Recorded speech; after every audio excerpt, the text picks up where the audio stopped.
Good afternoon. My name is Joseph Lloyd and I source cars for people on a professional basis. Although most of the cars I source are between £1,000 and £5,000, very often I've been asked to show something a little bit cheaper on the channel, and so I came up with No Budget Reviews, the series where we look at cars that you can buy in good condition with an MOT for under £1,000 and you can enjoy driving. We don't film this in an expensive manner, we don't use separate microphones, we don't use dual head tripods, we don't even use a DSLR, but we do have a lot of fun.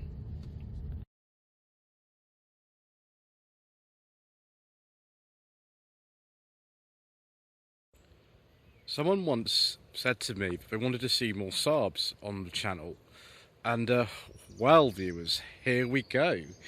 A 2000 Saab 9.3 2-litre SE convertible with the 185 horsepower engine. Unlike the last Saab 9.3 that we had on the channel, which was just a 3-door hatch with a non-turbo engine, this one should be a little bit faster. We do, however, have some scuttle shake, as I found out when I sort of drove over some of the bumps on the way to where I've parked up. By the way, I'm not actually parking illegally here. That restriction only applies between 10:30 and 11 AM, and it's just after 1 o'clock, so we're okay to be here. I think this is a very nice looking car. I think that the general sort of 9.3, the 3 and 5 door hatchback, looks very nice, but I think this is even more of an improvement. The original, the new generation 900 came out in 1993. The 9.3 was a very heavily facelifted version of that, or at least the what we call the OG 9.3 like this. The second 9.3 came out after about 2002. I think the convertible production was a little bit later than the hatchbacks for its discontinuation of the OG ones, so it might have continued to 2003, but most of the OG 9.3s were discontinued in 2002. Got the classic Saab sort of thing here with the key. I think I've got a boot button here, so let's see if that works. Yes, it does. Good. Right, so you have to have the boot in this sort of position to do with these sort of hooks and things to get the roof to actually work, and we will have a go at it. I've been shown how to do it, but as you can see, you can still fit things like the Haynes manual, some bicycle wheels, an umbrella, which would be handy today for me because it is a little bit drizzly.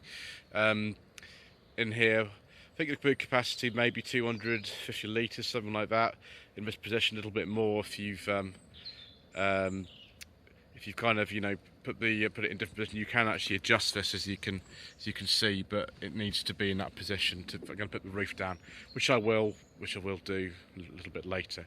This one's actually got a CD multi-changer in here, which is nice. It's just, yes, it's a Saab one too.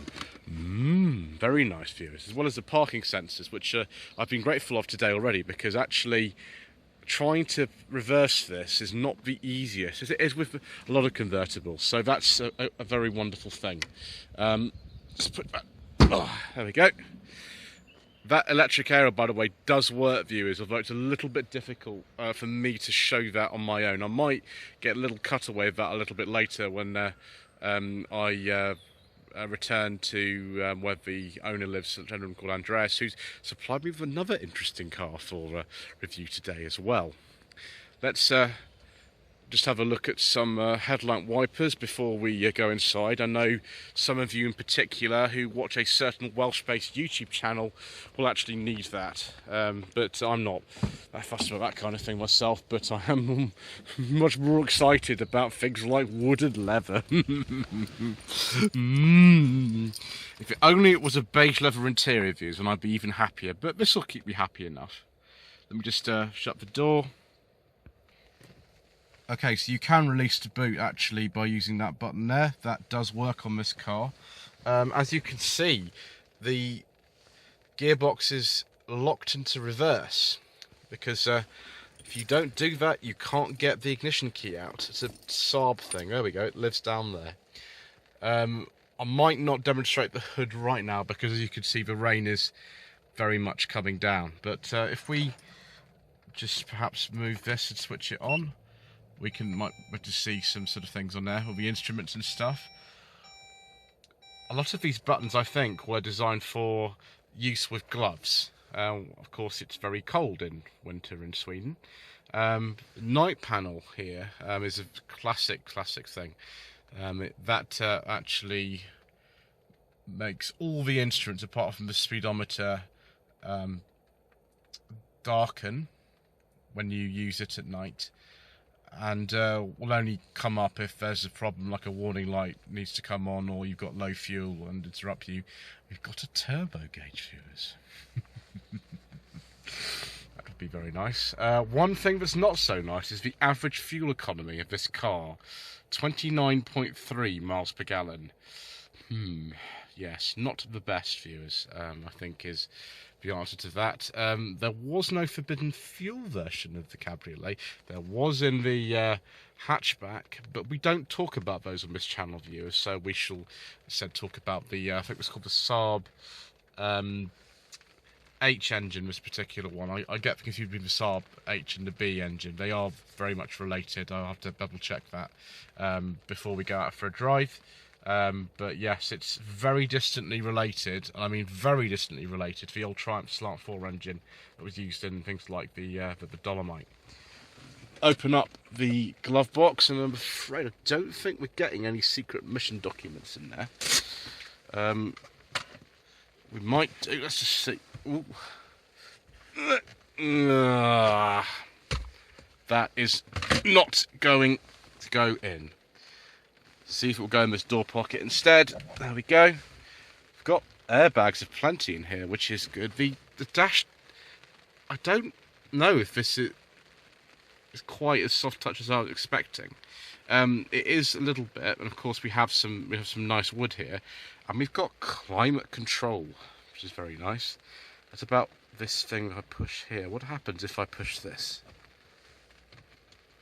That's not as solidly damped an ashtray as I was expecting, viewers, but this car's 22 years old. I mean, you know, you can't have everything, can you? There you go, just go back.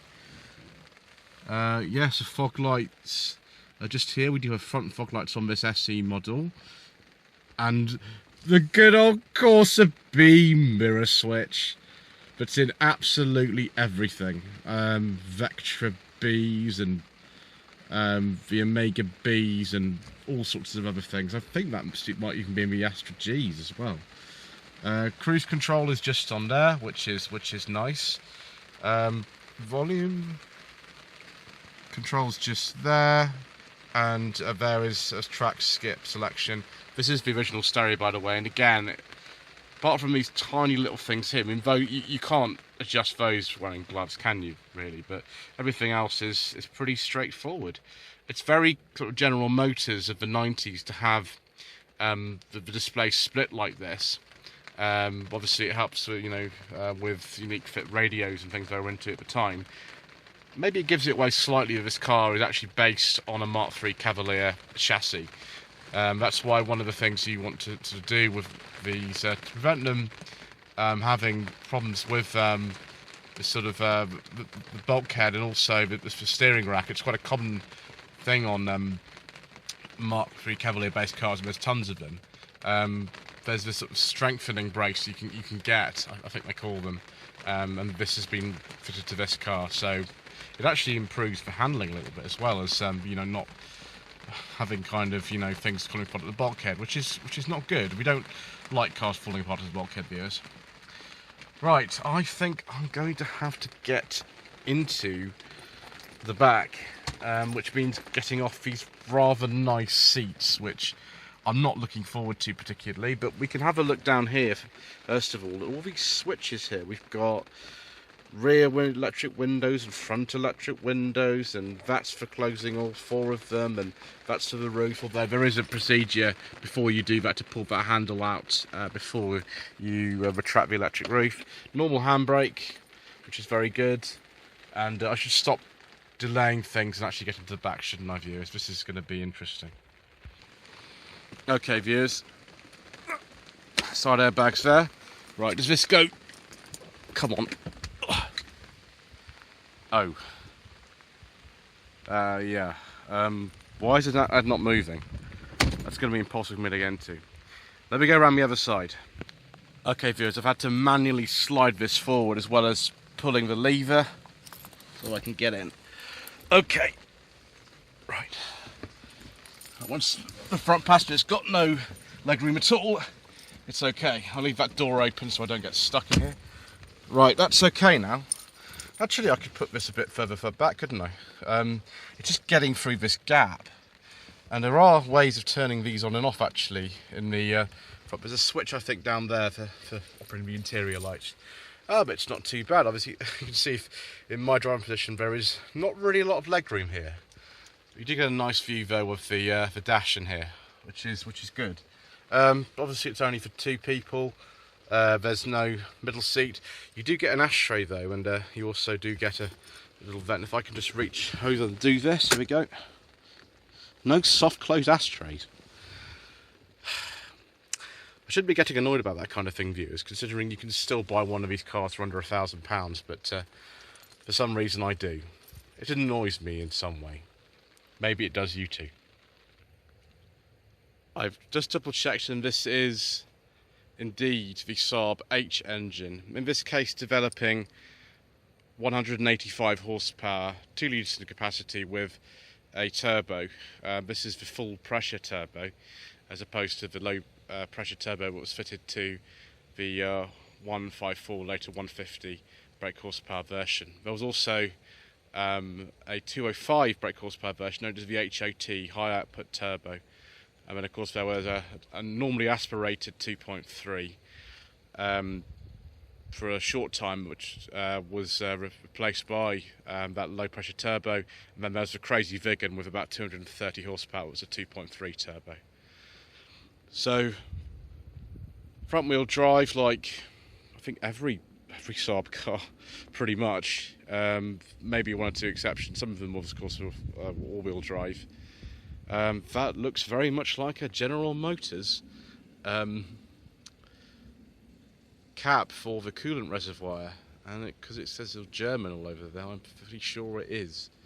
Although Saab's engine is unique to them, this was not used in other General Motors products as far as I know, and it lasted till 2010. So yes, they don't look to be the easiest thing to work on. The gearbox, I don't know even where that is. I can't even see it. Yes, perhaps not as simple as working on, I don't know, a Morris Minor engine, but compared with some of the more modern stuff, I'm sure it's not too bad. Obviously, with any of these, make sure the service history is up to date, and make sure it's been looked after. These cars are starting to climb in value a bit for the best ones, but because this is no budget reviews, you can still buy one for under £1,000 of an MOT. Right, time to go for a little spin.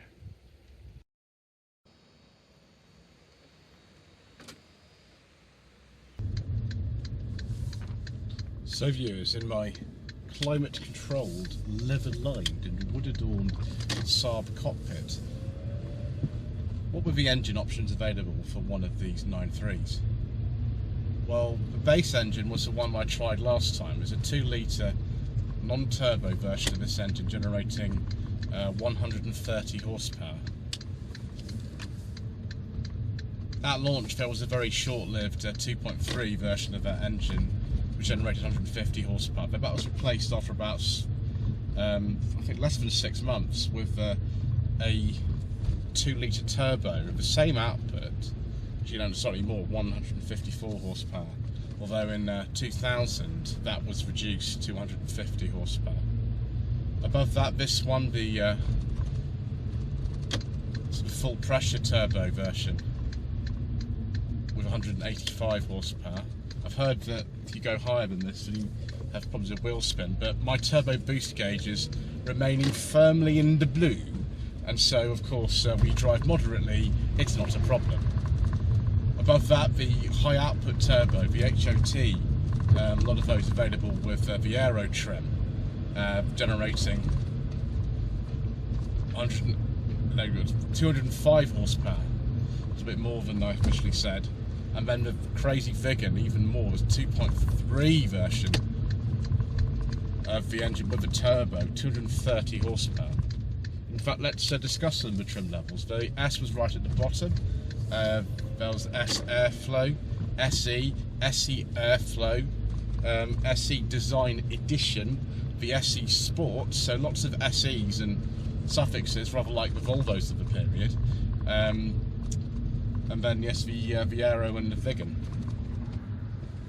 It's very easy to drive. The steering is a bit heavier than I was expecting in a car like this.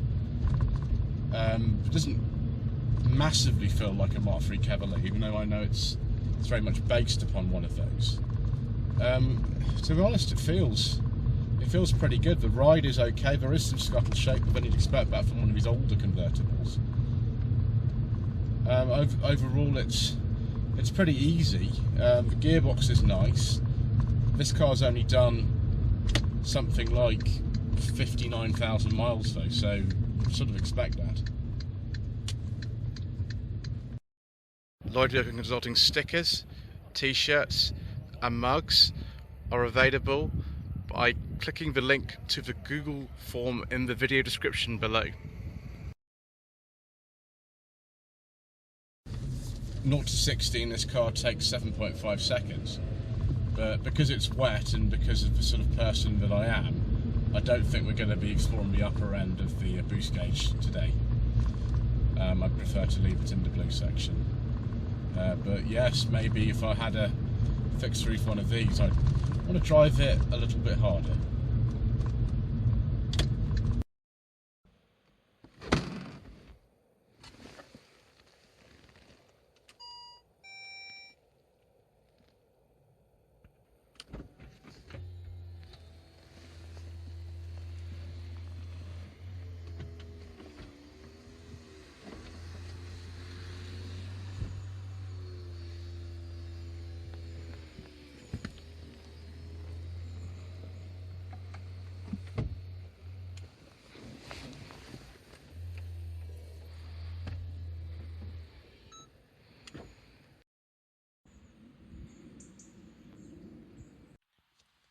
So viewers, the OG Saab 9.3 convertible, is this something that you should consider with your hard-earned budget up to £1,000?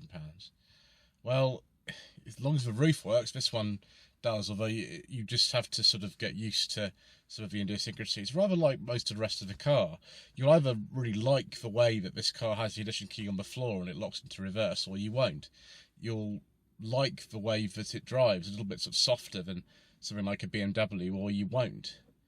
And I personally quite like these. I think I'd prefer one of these over, say, a 3 Series BMW. But that's really kind of up to you and this is what your preferences are. Maybe I'm just more of a sort of typical Saab owner that would have been back in the day than some people are. But yes, I think these are great. Anyway, thanks ever so much indeed once again for watching this episode of No Budget Reviews. Please don't forget to subscribe to the channel, like this video and leave a comment below. And we'll see you again soon for more inexpensive motoring.